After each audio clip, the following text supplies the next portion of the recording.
जन सुराज यात्रा की समाप्ति के साथ ही राजनीति के रणनीतिकार प्रशांत किशोर खुद को भाजपा की छाया से मुक्त नहीं कर पाए। इसका सीधा असर प्रशांत किशोर की रैली पर भी पड़ा। हालांकि इस हकीकत से इनकार नहीं कर सकते कि उत्तर बिहार में बाढ़ और पटना में बारिश के बाद भी भीड़ निराशजनक नहीं थी।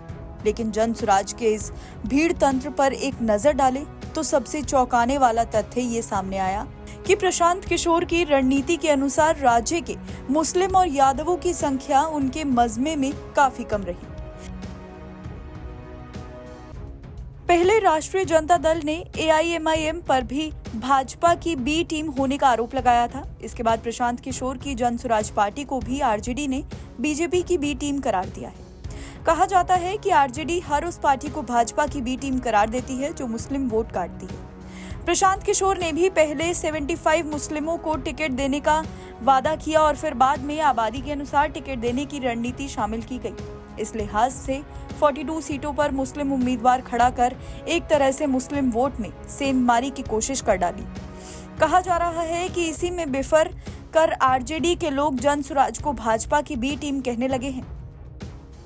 अब इसे पीके का दुर्भाग्य ही कहेंगे या मुद्दा आधारित 2 वर्षों तक बिहार की यात्रा करने के बाद भी बीजेपी की बी टीम होने का आरोप लगने लगा है।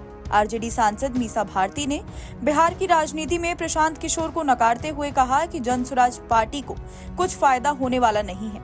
जनता समझ चुकी है कि भारतीय जनता पार्टी को फायदा पहुंचाने के लिए प्रशांत किशोर अपनी पार्टी बना रहे हैं और वो भाजपा की बी टीम के रूप में काम कर रहे हैं। उन्होंने कहा कि नीतीश कुमार लगातार बिहार में शासन कर रहे हैं और अपने आप को सुशासन बाबू कह रहे हैं। जब नीतीश कुमार बिहार में अपने शासनकाल में एक भी फैक्ट्री नहीं खोल पाए तो प्रशांत किशोर क्या कर पाएंगे।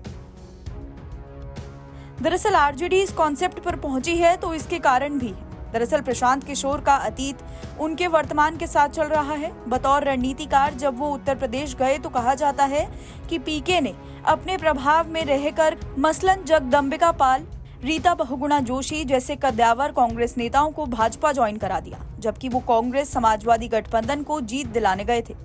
ठीक इसी तरह से जब प्रशांत किशोर पश्चिम बंगाल में तृणमूल कांग्रेस के रणनीतिकार बन गए तो कहा जाता है कि मुकुल राय, अर्जुन सिंह, निशित जैसे नेताओं ने तृणमूल छोड़ भाजपा ज्वाइन कर लिया। जब पीके पंजाब में रणनीति बनाने गए तो कैप्टन अमरिंदर सिंह ने भाजपा की शरण ले ली। इन प्रसंगों के हवाले से राजनीतिक गलियारों में ये संदेश गया कि वो भाजपा के लिए बैटिंग करते हैं। एक बार तो खुद राज्य के मुख्यमंत्री नीतीश कुमार ने पीके को भाजपा के करीबी बताते साफ कहा था कि वो भाजपा के करीबी रहे हैं। हमने उन्हें राष्ट्रीय उपाध्यक्ष भी केंद्रीय गृह मंत्री अमित शाह के कहने पर बनाया था। वरिष्ठ पत्रकार और रालोमो के राष्ट्रीय महासचिव फजल इमाम मलिक कहते हैं कि तमाम मुस्लिमों को जबरदस्त हिस्सेदारी देने के बाद भी पीके अगर मुस्लिम को साधने में असफल रहे हैं तो इसके भी कारण है। एक तो उनका करियर का उत्थान भाजपा के साथ हुआ है। अमित शाह का करीबी होना भी एक बड़ा कारण रहा है। वैसे भी अगर मुस्लिम वोट पैटर्न को देखें तो वो आज भी ज्यादातर RJD के साथ जुड़ा है।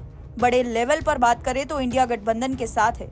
ये भी कुछ अजीब सा है कि नीतीश कुमार मुस्लिम हित के लिए अनेक योजनाओं को लाएं, तब भी वो मुसलमानों का भरोसा नहीं जीत पाए। लेकिन वो अगर RJD के साथ होते हैं तब उन्हें भी वोट मिलता है। भाजपा के साथ मिलते ही नीतीश कुमार को एक फॉलोअर पुनः RJD की ओर से चले जाते हैं। बिहार में मुस्लिम वोटर का गणित अभी भी RJD के साथ है। राष्ट्रीय लोक मोर्चा के सेक्युलर चरित्र के वाहक उपेंद्र कुशवाहा जब भाजपा के साथ गठबंधन में होते हैं तो उन्हें भी मुस्लिम वोट बहुत कम मिल पाते हैं। NBT ऑनलाइन की रिपोर्ट।